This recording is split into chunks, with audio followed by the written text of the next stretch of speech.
Hey there, this video is a pilot episode of my Micro Tech Tips series.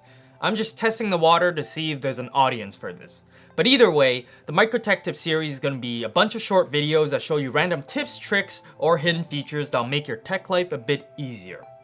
So with that, let's get started. I'm sure many of you, like myself, uses WhatsApp to communicate with people.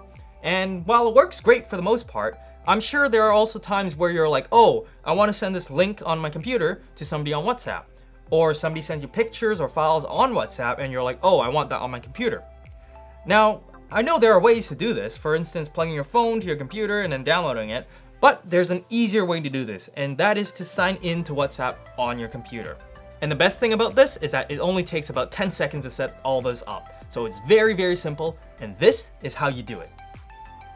First, on your computer, open the internet browser and go to web.whatsapp.com. Then you should see a page with a QR code, like this. And the second step is to open the WhatsApp on your phone. And in the main page with all your chats, go to the hamburger menu, which is the 3 dots in the top corner. Simply press on that and the drop-down menu will appear and you should see WhatsApp Web as one of the options. Click on that, and then you should be greeted by this page, WhatsApp Web, and you should see nothing on it in your case. So simply press the plus sign in the top right corner, and your camera on your phone should be activated now. Use this preview to aim it at your QR code on your computer screen, and it should scan it and give it a few seconds, and the WhatsApp should load up right on your computer now.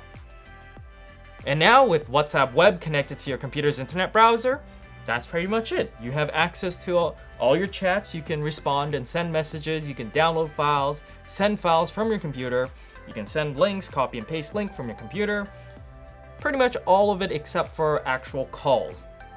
So hopefully you found this video helpful, and if you did, consider leaving a thumbs up. If you want more, if you want to be notified of more, then consider subscribing to this channel. And if you have any comments or if you have suggestions for future micro tech tips, then leave it in the comments below. And I'll see you guys in the next video.